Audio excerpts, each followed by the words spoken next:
शक्ति यादव, बजट पर चर्चा करने से सरकार विपक्ष बच रहा है और एक अडानी के मुद्दे को लेके हंगामा किए हुए सरकार कह रही है बजट से डर गए आप, लेकिन सरकार के पास प्लान है, अपने सांसदों को भेज रहे हैं वो गरीबों के बीच बजट को लेकर। मानक जी, पार्लियामेंट्री डेमोक्रेसी में सदन में भी और सड़क पर भी चर्चाएं जब होती है, जब जनहित के सवाल आते हैं, देश के खजाने के सवाल आता है, तो सवाल तो खड़े हो जाते हैं। और ऐसा नहीं कि पहली बार जब सवाल ये उठता है कि आम जन का जीवन बीमा का पैसा अगर जोखिम में चला जाए तो सवाल तो सदन में उठेंगे।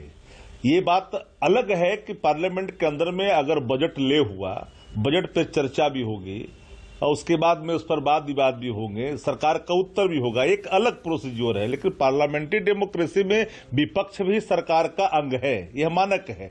तो विपक्ष अपने कर्तव्यों से कैसे विमुख हो सकता है?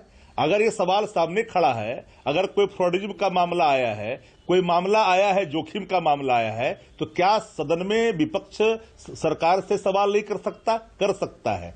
और सदन के अंदर में लगातार 3 दिनों से अगर ये सवाल उठ रही है, सरकार जानती है कि इसमें कोई बात नहीं है, तो फिर आप संसदीय समिति के गठन करने में क्या प्रॉब्लम है? संयुक्त करने में भाई जेपीसी की मांग हो रही है कि सुप्रीम कोर्ट के न्यायाधीश के अध्यक्षता में जांच कमेटी गठित हो जाए, तो फिर ये प्रॉब्लम कहां क्रिएट होता है? तो प्रॉब्लम तो क्रिएट करने के लिए आप स्वयं खड़े हैं। तो सवाल जब सामने आ जाता है तो इन सवालों का उत्तर तो सरकार को ही देना है। विपक्ष अपने कर्तव्यों से विमुख कैसे हो सकता है? विपक्ष इन सवालों को ही पूछने का अधिकार विपक्ष को है। जो सवाल सामने है, करोड़ों भारतीयों के जीवन बीमा का पैसा अगर जोखिम में जाएगा तो विपक्ष चुप रहेगा क्या?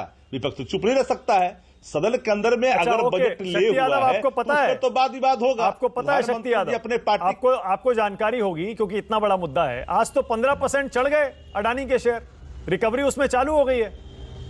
तो इसका मतलब जो आप शक जता रहे हैं, अब धीरे धीरे अगर रेट वापस चढ़ जाते हैं, शेयर के दाम फिर से बढ़ जाते हैं, तो मुद्दा खत्म हो जाता है क्या? मानक जी, ये खेला सबको पता है, चढ़ने उतरने वाला।